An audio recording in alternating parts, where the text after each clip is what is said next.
Ako si Victor Sanggilan, 54 ang edad, ay 4 ka anak, 3 ka babae, 1 ka lalaki. Akong business, 8 na katuig ang akong business, sand and gravel, heavy equipment rental.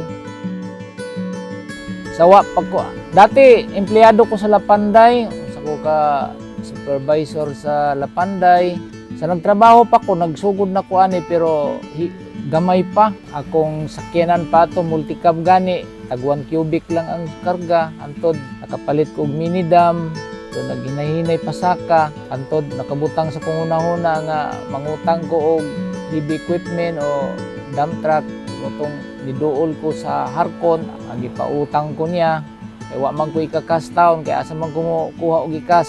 Pero kaluoy sa Ginoo, nakabayad man ko. Wala man ko ingong wala kabayad.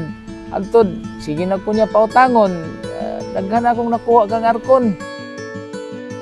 Mga sales man muduol diri sa kuha nga maghayag sila sa kuha nga mao ni ang ilang offer. Utong tan-aw na ko sa offer nila, makaya man nako. Barato man. Motong gi ako na lang gikagat ng offer. Kusa dali ang process nila. Kung nakay kuhaon nga mga visa dia sa ilaha, dali. Mga ligid kay abtik man kayo to si Bingkay.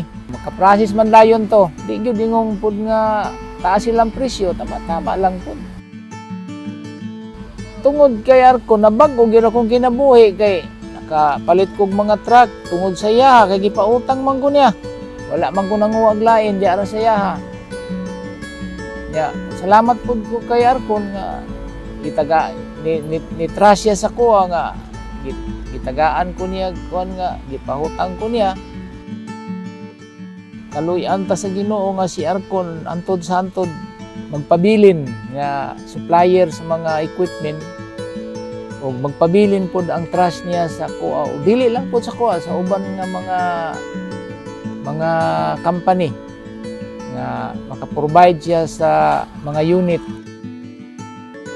Ang ako lang experience sa Harkon, dali gyud dayon nga makaprovide sila og mga equipment kung ikaw mukuha sa ilaha, naa dayon, labi na sa mga accessories nila, mga ligid, tungod sa staff niya nga abtik ba.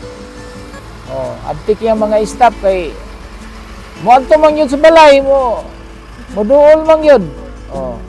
Mo nang kabilib ko sa Harkon.